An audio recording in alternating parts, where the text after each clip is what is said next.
Cambodge. Hello YouTube, on se retrouve pour une nouvelle vidéo sur le Cambodge, vidéo récap. Ouais, Cambodge, notre 4e pays du tour du monde. Première partie, notre itinéraire. Donc nous, on venait du Vietnam. On est arrivé par Ho Chi Minh et on est arrivé directement sur la capitale de Phnom Penh. On y est resté 2-3 jours. Phnom Penh, qu'est-ce que vous avez? Pas grand chose, il y a quelques temples. Qu'est-ce qu'on a, Maxime, à Phnom Penh? Si il y a un musée, le N21. S21. Ça date. N26, c'est la banque. Donc on a ce musée-là sur l'histoire des Khmers rouges, Ouais. donc ça c'est moins rigolo, mais c'est vraiment à faire quand vous venez au Cambodge pour vraiment vous imprégner du pays et comprendre l'histoire, parce que c'est très récent encore, donc c'est vraiment intéressant et important de savoir ce qui s'est passé. À Phnom Penh aussi, on aura fait PSE, qui est une association française pour un sourire d'enfant, enfin franco-belge, pour un sourire d'enfant, et c'était vraiment chouette parce que pareil, l'histoire de PSE est super intéressante et vous pouvez regarder le film Les Pépites, qui on vous fera un petit récap, mais enfin une petite photo du film. Le film est très cool et montre un peu l'histoire du Cambodge, donc on vous le recommande. Voilà. Après Phnom Penh, on est descendu Sur Kep, là on est descendu en train sur Kep et Rabbit Island. Kep, qu'est-ce que vous avez à faire à Kep? Pas grand chose. Tu vas dire ça partout? Si vous avez les crabes, vous pouvez manger des crabes bleus à Kep. Voilà, mais après ce qui est intéressant, c'est Rabbit Island là, c'est cool, c'est une petite île assez désertique quoi. Vous n'avez pas internet, vous avez l'électricité maintenant, vous n'avez pas de réseau, etc. C'est vraiment pour se poser, c'est très calme. En fait, c'est plein de bungalows sur une plage, enfin différents petits bungalows, c'est différents proprios, hein. Mais c'est très très chill là-bas. Voilà. Après, nous on y était en 2022. Et apparemment, depuis, il y a un casino qui est en train de se faire construire à l'autre côté de l'île. Donc, je sais pas si ça aura changé un peu l'ambiance et tout depuis, mais voilà. Franchement, ça, c'est un coup de cœur à Rabbit Island. Toi, tu avais déjà fait 4 ans en avant et tu avais déjà passé quelques temps sur Rabbit Island. Ouais, c'est très chouette pour déconnecter et tout, c'est génial. Et après, on est parti sur Kampot, on y est resté plusieurs nuits, 3 ou 4 nuits, C'est un ça. petit peu pour se poser. Kampot, on a bien aimé. Ouais, c'est cool, il y a la cathédrale verte à faire en kayak qui est sympa. Vous avez un massif montagneux sur l'ouest. Le Bokor. Le Bokor, donc ça, une petite journée road trip moto, c'est vraiment cool à faire. Ouais, c'est original, c'est sympa, il y a des singes. Il y a des et petites tout. cascades aussi dans le coin. Ouais. Et entre Kep et Kampot, vous avez Des plantations de poivre, il y en a plusieurs différentes et nous on avait été à celle qui s'appelle La Plantation. C'est un organisme encore franco-belge et c'est très sympa, la visite est gratuite et vous pouvez après acheter, déguster, il y a une dégustation gratuite. en plus, gratuite. Et après vous pouvez consommer ou acheter du coup des petits sachets, on a pris pour les grands-parents je crois, ou les parents je sais plus. Les grands-parents. Et pour nous. Mais très sympa. Moi, je l'ai fait 2 fois et je trouve ça vraiment cool. Voilà. Donc, Kampot, non, c'est cool à faire. C'est cool. On conseille. Ensuite, on est parti sur Sihanoukville. Alors, Sihanoukville, vraiment à bannir, hein, parce que c'est une ville chinoise. Vous avez tous les immeubles à moitié construits. Vous avez l'armature, mais l'air passe à travers, il n'y a rien. Donc, ça fait ville fantôme. Là, Sihanoukville, en fait, vous êtes obligé d'y passer pour aller sur les îles Korong, Samloem et Korong classique. Ouais. Voilà. Donc, on arrive à Korong. Et Korong, c'est des îles paradisiaques, franchement, c'est super. Ouais, très beau, vraiment très beau. Le Cambodge est très sous-coté, je trouve, sur ça, parce que ils ont vraiment des îles superbes. Ouais, l'eau translucide et puis des plages de sable fin. Ouais, donc ça, c'est... Ouais, non, vraiment très. Je vous les conseille. Moi, j'ai fait les 2 et elles sont vraiment très très chouettes. Malheureusement, comme Kampot, il y a pas mal de construction de resorts par les Chinois. Donc, ça évolue au fil des années. Donc, peut-être actuellement, c'est peut-être un petit peu moins cool. Ouais, à savoir. Voilà. Et après, il y a Kota Kiev aussi, qui est qui est moins connu que les îles de Korong et apparemment qui est très chouette aussi. Ensuite, nous avons pris un bus de nuit pour monter dans le nord et là, on est allé à Battambang. Ouais. Battambang, il y a pas mal de petites activités. Nous, ce qu'on a principalement fait, c'est la Bat Cave, je crois. Ouais, il y a je ne sais pas combien de chauves-souris qui sortent. Plusieurs millions de chauves-souris. Tous les soirs, ils sortent de leur grotte. Et du coup, ça vous fait des nuages de chauves-souris. Ah, c'est impressionnant. Donc, nous, on est allé surtout là-bas pour ça. Mais vous avez aussi du bamboo train original. Il y a plein de dégustations de différents mets cambodgiens. Voilà.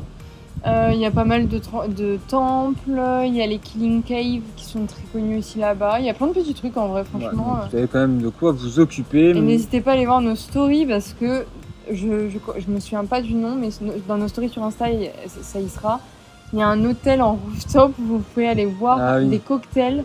Pour c'est un prix dérisoire. Un offert, genre pour je crois 2,50 € les 2 cocktails quoi. Et vous avez le plus gros rooftop de la ville, donc c'est cool ça pour une belle vue et des tout, petits couchers de soleil. Au top. Donc ensuite on allait sur Siem Reap. Pour aller sur Siem Reap, on a pris un bateau, donc Battambok jusqu'à Siem Reap en bateau. Là on a mis à peu près 9 heures, ça dépend des saisons, ça peut être plus ou moins en fonction du niveau de l'eau, quoi. Saison pluie ou saison sèche. C'est très cool. C'est très cool, vous passez par tous les petits villages de pêcheurs, vous faites des petites pauses, vous mangez au milieu et tout. Donc non, ça c'est cool à faire. C'est long mais c'est cool. Sympa, ouais. Un peu cher, mais c'était le seul truc qu'on avait trouvé un peu dommage. Je crois que c'est une trentaine d'euros par personne. Donc c'est quand même un prix, mais bon, toute la journée on avait trouvé ça cool. C'est intéressant de voir la vie locale comme ça sur l'eau, donc c'est vraiment cool. Et après, Siem Reap avec les fameux temples d'Angkor. Hein. Évidemment, les temples d'Angkor. Nous, temples d'Angkor, si on peut vous donner des conseils, il y a tellement de temples. Nous, ce qu'on a fait, c'est que le premier jour, on a pris un guide pour les principaux temples, donc le Angkor Wat, le plus connu. C'est vraiment le petit tour qu'on a fait avec Angkor Wat, Bayonne, Ta Prohm. Il y en a 2 autres après, c'est le petit tour là que... C'est ça, donc nous on a pris un guide français, francophone, ce qui est plus intéressant pour comprendre facilement. Et c'est intéressant de prendre ce guide pour ces tours-là, vu que c'est les temples les plus connus, les histoires les plus intéressantes. On a commencé, je crois, au lever de soleil, on a dû finir vers 14-15 heures, quelque chose comme ça. Et de temps, vous avez le tuk-tuk, donc vous avez aussi un tuk-tuk qui vous emmène de temple en temple, donc ça c'est vraiment cool. N'hésitez pas à partager le tuk-tuk ou le tour avec d'autres Français, ça peut être bien pour faire des petites économies. Et le lendemain, on y est retourné, mais cette fois-ci avec notre scooter, et donc là on a pu se balader, être plus chill, et puis vous partez quand vous voulez, donc ça c'est cool. Et vraiment conseil, allez-y le matin parce que l'après-midi fait super chaud et le matin vous avez vraiment un mood sympa avec les rayons de soleil entre les arbres, il y a un petit peu de brume et tout, donc non, c'est cool à faire le matin. C'est vraiment chouette. Et les temples sont magnifiques. Nous on en a fait 3 jours. Pour nous c'était assez parce que tu bouffes des temples quand même toute la journée, hein, donc 3 jours c'est déjà vraiment cool. Et tous les temples, pas les plus beaux, parce que je les ai pas tous fait du tout. Mais ceux du début sont vraiment chouettes quoi, donc 3 jours c'est vraiment assez je trouve et bien, c'est vraiment chouette. Et après du coup à Siem Reap, moi j'ai bien aimé la ville. Vous avez le marché de nuit qui est très cool, il y a vraiment des petits burgers pas chers à 1 $, les sushis c'est 10 centimes, donc on y allait tous les soirs, franchement ça c'était un petit régal. Voilà. T'avais quelque chose à rajouter? Non, oui, je voulais juste dire qu'à Siem Reap on a aussi fait Apopo, qui est les rats.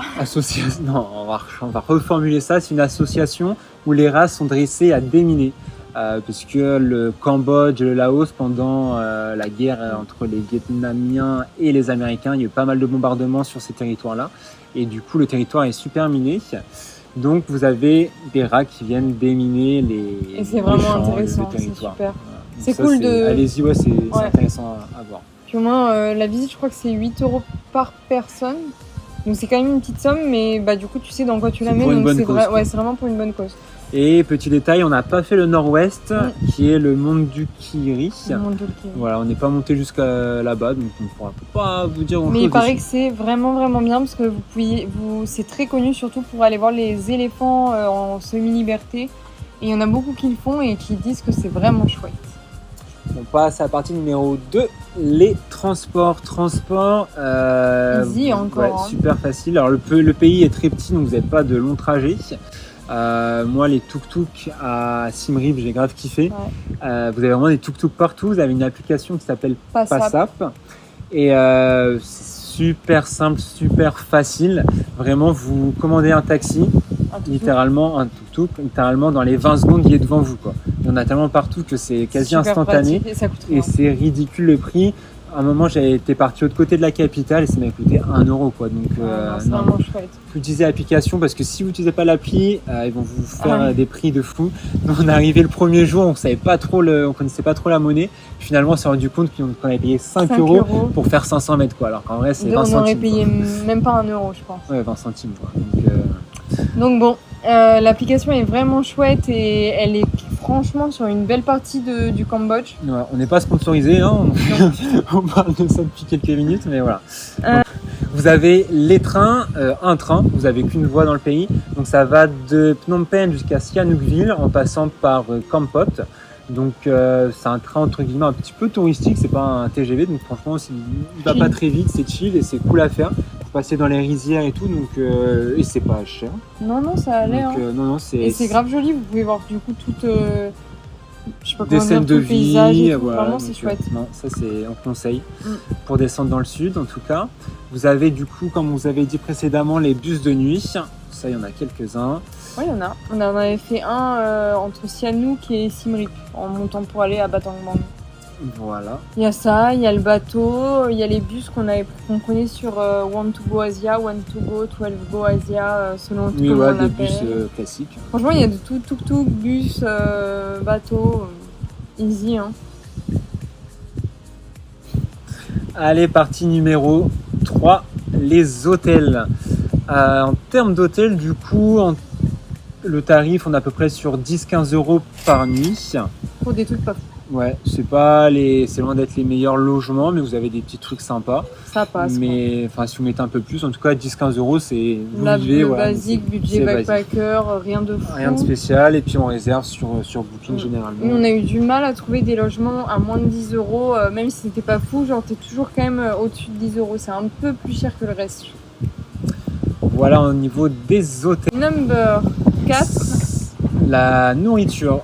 Donc en termes de nourriture, la nourriture est pas chère là-bas, vraiment pas chère. Ah non, elle est plus chère. Non, elle est plus chère.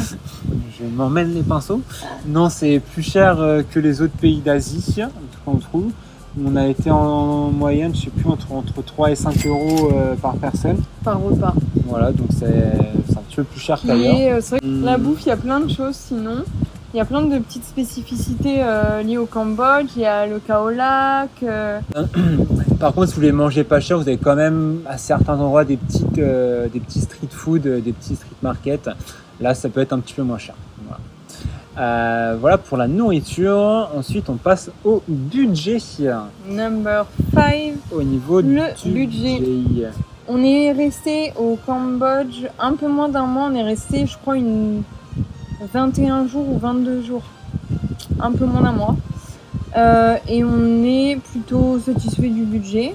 La première dépense du Cambodge, c'est les restaurants. On est sur 380 € pour les restaurants. En termes d'hébergement, on est sur 310 €. Transport 260. Tourisme 170. Activité 100, et puis après on a 75 € de lavage, d'achat, de frais bancaires, etc. Ah oui, parle des frais bancaires. Du coup, en parlant de frais bancaires, le Cambodge, à chaque fois que vous retirez avec votre carte, vous avez des frais. Certains pays vous n'avez pas de frais, c'est cool, mais d'autres vous avez des frais. Et là, je crois que c'était assez élevé. Ouais, et on est limité à chaque fois dans les retraits. Dans les retraits. Alors là, je me rappelle plus du tout combien c'était, mais c'était peut-être, je sais pas, 200, 300 €. Donc les frais montent vite sur un mois, quoi. Voilà. Là-bas, ils ont leur monnaie qui est un mix entre le dollar et le riel. Et quasiment tout se paye...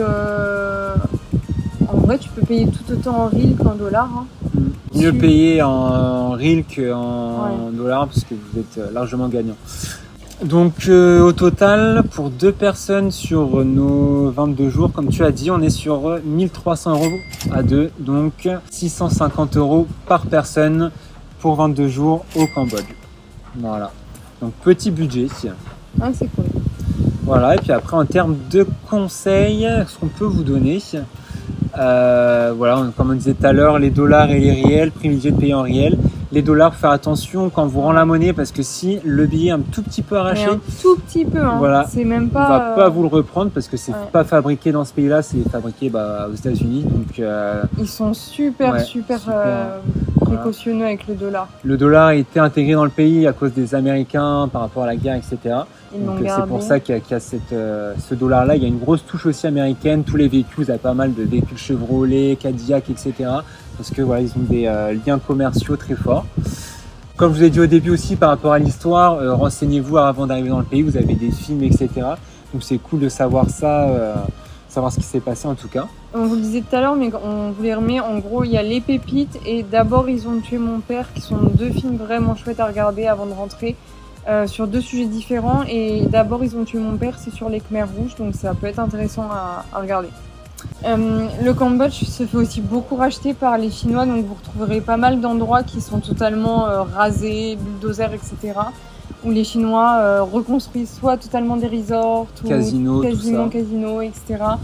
Ça se trouve beaucoup sur les îles et du coup sur Sihanoukville, donc ça on a trouvé vraiment ça dommage.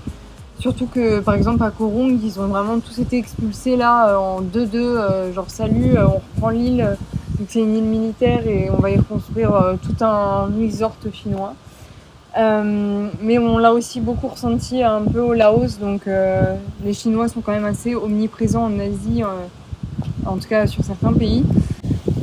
Et après, petit coup de cœur quand même pour Habit Island, petite île totalement désertique, où ça fait du bien de juste couper, pas avoir internet et juste relax.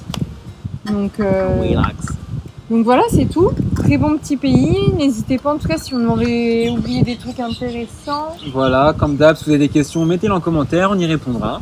Ouais. Et puis voilà, on arrête parce que ça fait déjà 21 minutes qu'on parle. Et le vent arrive, là on est aux Philippines. On a commencé la vidéo, il faisait un peu beau et maintenant c'est la tempête. Donc, voilà, on abrège. Ciao, ciao. Ciao.